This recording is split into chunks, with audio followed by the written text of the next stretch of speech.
ನಮಸ್ಕಾರ ವೀಕ್ಷಕರೇ, ಇವತ್ತು ಯಾವ ಬೇಕರಿ ಹುಡ್ಕೋದ್ರು ಸಿಗ್ದಲೇ ಇರುವಂತ ಸ್ವೀಟ್ ಕಾರ್ನ್ ಪಕೋಡ ಮಾಡೋಣ ಬನ್ನಿ. ನೀವಿನ್ನು ನನ್ನ ಚಾನೆಲ್ನ ಸಬ್ಸ್ಕ್ರೈಬ್ ಮಾಡ್ಕೊಂಡಿಲ್ಲ ಅಂದ್ರೆ ದಯವಿಟ್ಟು ಸಬ್ಸ್ಕ್ರೈಬ್ ಮಾಡಿಕೊಂಡು ವಿಡಿಯೋ ನೋಡಿ. ನಿಮ್ಮ ಒಂದು ಸಬ್ಸ್ಕ್ರೈಬ್ ಇಂದ ಇನ್ನೂ ಹೆಚ್ಚಿನ ವಿಡಿಯೋ ಅಪ್ಲೋಡ್ ಮಾಡೋದಕ್ಕೆ ಸಹಾಯ ಆಗುತ್ತೆ. ಮೊದಲಿಗೆ ಇಲ್ಲಿ ನಾನು ಸ್ವೀಟ್ ಕಾರ್ನ್ ತಗೊಂಡಿದ್ದೀನಿ. ಒಂದು ಕಾಲ್ ಭಾಗದಷ್ಟು ತಗೊಂಡಿರೋದು. ಅದನ್ನ ಈ ರೀತಿ ಹೆಚ್ಕೊಳ್ಳೋಣ. ಫಸ್ಟ್ ನಾವು ಸ್ವೀಟ್ ಕಾರ್ನ್ ಹಾಗೆ ಬಿಡಿಸ್ಕೊಳ್ಳಬಹುದು. ಹಿಂಗೆ ಟೈಮ್ ಇಲ್ಲ ಅಂತಂದ್ರೆ ಈ ತರ ಹೆಚ್ಕೊಳ್ಳಿ. ಇವಾಗ ಒಂದೇ ಒಂದು ಈರುಳ್ಳಿನ ಉದ್ದುದ್ದಕ್ಕೆ ಸಣ್ಣದಾಗಿ ಹಚ್ಕೋಬೇಕಾಗುತ್ತೆ.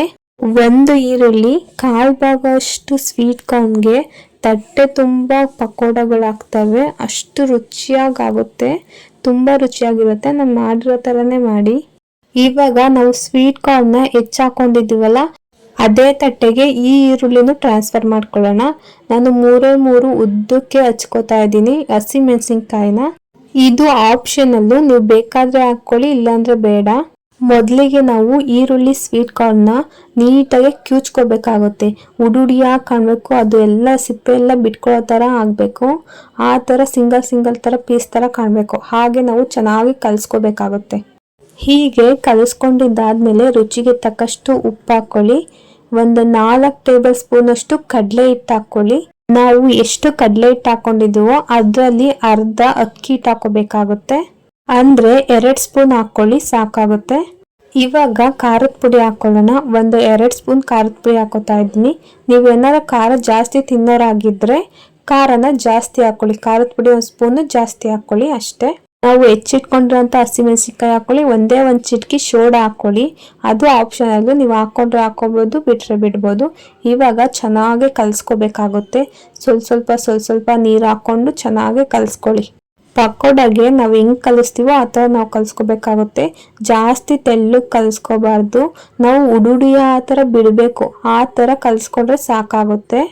ಈ ರೆಸಿಪಿನ ಒಂದ್ಸಲ ಮಾಡಿ ನೋಡಿ, ಅಷ್ಟು ಚೆನ್ನಾಗಿ ಬರುತ್ತೆ. ನಾನೇ ಲಾಸ್ಟಿಗೆ ನಿಮಗೆ ತೋರಿಸ್ತೀನಿ ಯಾವ ಥರ ಕಾಣುತ್ತೆ ಅಂತ. ಅಷ್ಟು ರುಚಿಯಾಗಿ ಬರುತ್ತೆ. ನೀವು ಮನೇಲಿ ಒಂದ್ಸಲ ಈ ಥರ ಮಕ್ಕಳಿಗೆ ಮನೇಲಿ ಎಲ್ಲರಿಗೂ ಮಾಡಿಕೊಡಿ. ಅಷ್ಟು ರುಚಿ ಆಯ್ತೆ ಅಂತ ತಿಂತಾರೆ, ನಿಮಗೆ ಹೇಳ್ತಾರೆ ತುಂಬ ಚೆನ್ನಾಗಿತ್ತು ಅಂತ. ನೋಡಿ, ಈ ಥರ ಕಲಿಸ್ಕೊಂಡಿದ್ದೀನಿ. ಇವಾಗ ಗ್ಯಾಸ್ ಮೇಲೆ ಬಾಣಲಿ ಇಟ್ಕೊಂಡು ಒಂದು 200 ಗ್ರಾಮ್ ಆಗುವಷ್ಟು ಆಯಿಲ್ ಹಾಕ್ಕೊಳ್ಳಿ. ತೇಲಿಸ್ಬೇಕು. ಎಣ್ಣೆ ಚೆನ್ನಾಗಿ ಜಾಸ್ತಿ ಹಾಕೊಂಡಿದ್ರೆ ಪಕೋಡ ಚೆನ್ನಾಗಿ ಬೇಯ್ಕೊಳುತ್ತೆ. ಇವಾಗ ಮೊದಲಿಗೆ ಒಂದೇ ಒಂದು ಚೂರು ಹಾಕ್ಬಿಟ್ಟು ನೋಡಿ ಎಣ್ಣೆ ಕಾದಿದೆಯಾ ಅಂತ ನೋಡ್ಕೊಳ್ಳಿ. ಎಣ್ಣೆ ಕಾದಿದ್ರೆ ಅದನ್ನು ಇನ್ನು ಗುಡುಡಿಯಾಗಿ ಬಿಡ್ತಾ ಬನ್ನಿ. ನೋಡ್ಕೊಳ್ಳಿ ನಾನು ಹಿಂಗೆ ಹಾಕ್ತಾ ಇದ್ದೀನಿ ಅಂತ. ನೀವು ಅದೇ ರೀತಿ ಹಾಕಿ ಬೋಂಡು ಥರ ಹಾಕಕ್ಕೆ ಹೋಗಬೇಡಿ, ಅದು ಬೋಂಡ ಆಗುತ್ತೆ. ಈ ಥರ ಹಿಂಗೆ ಗುಡುಡಿಯಾಗಿ ಬಿಟ್ಟರೆ ಅದು ಪಕೋಡ ಥರ ತುಂಬ ಕ್ರಿಸ್ಪಿನೆಸ್ ಆಗಿ ಬರುತ್ತೆ. ಬೇಯಿಸೋದು ಅಷ್ಟೇ, ತುಂಬ ಹೊತ್ತಾಗಲ್ಲ. ಒಂದು 5 ನಿಮಿಷ ಸಾಕು, ಆರಾಮಾಗೆ ಬೆಂದೋಗ್ಬಿಟ್ಟಿರುತ್ತೆ. ನಾವು ಬೋಂಡದ ಥರ ಹಾಕಿದ್ರೆ ಸ್ವಲ್ಪ ಹೊತ್ತು ಬೇಯೋದಕ್ಕೆ ಟೈಮ್ ತಗೊಳ್ಳೋದು. ನಾವು ಉಡುಡಿಯಾಗಿ ಹಾಕಿದ್ದೀವಲ್ಲ, ಜಾಸ್ತಿ ಟೈಮ್ ತಗೊಳ್ಳೋದಿಲ್ಲ, ಬೇಗ ಬಂದ್ಬಿಡುತ್ತೆ. ರಸಕ್ ಥರ ಆಗುತ್ತೆ ಅಂತಾರಲ್ಲ, ಹಾಗಾಗುತ್ತೆ.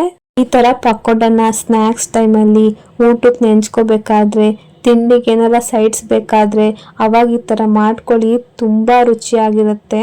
ನಾನು ನಿಮಗೆ ಹೇಳಿದ್ರೆ ಗೊತ್ತಾಗಲ್ಲ, ನೀವು ಒಂದ್ಸಲ ಮಾಡಿ ನೋಡಿ, ಅಷ್ಟು ರುಚಿಯಾಗಿ ಬರುತ್ತೆ. ನೀವೇ ಇನ್ನೊಂದ್ಸಲ ಮತ್ತೆ ಮಾಡ್ಕೊಂಡು ತಿಂತೀರಾ.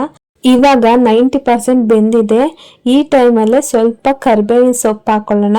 ತುಂಬಾ ಚೆನ್ನಾಗಿರುತ್ತೆ ಪಕೋಡ ಜೊತೆ ತಿನ್ನೋದಿಕ್ಕೆ. ಮಕ್ಕಳೆಲ್ಲ ಕರಿಬೇವಿನ ಸೊಪ್ಪೆ ತಿಂತಾರೆ, ಅಷ್ಟು ಗರಿಗರಿಯಾಗಿ ಬೇಯುತ್ತೆ ಪಕೋಡ ಜೊತೆ.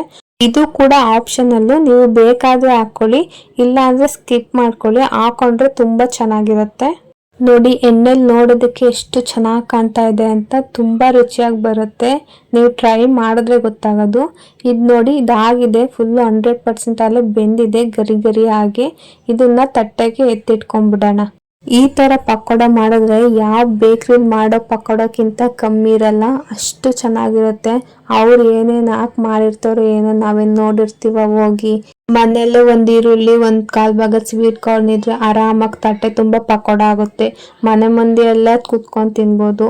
ಅದಕ್ಕೆ ಹೊರ್ಗಿನ ಫುಡ್ನ ತಂದು ಮನೇಲಿ ತಿನ್ನೋ ಬದಲು ಮನೆಯಲ್ಲೇ ಒಂದು 10 ನಿಮಿಷ 20 ನಿಮಿಷ ಈ ಥರ ಟೈಮ್ ಕೊಟ್ಟರೆ ಆರಾಮಾಗಿ ಹೆಲ್ತಿ ಆಗಿರೋ ಫುಡ್ ರೆಡಿ ಆಗುತ್ತೆ, ಕೂತ್ಕೊಂಡು ತಿನ್ಬೋದು. ಇವಾಗ ವೀಕ್ಷಕರೇ, ಹಿಟ್ಟು ಮಿಕ್ಕಿತ್ತಲ್ಲ ಅದನ್ನು ಹಾಕಿದ್ದೀನಿ.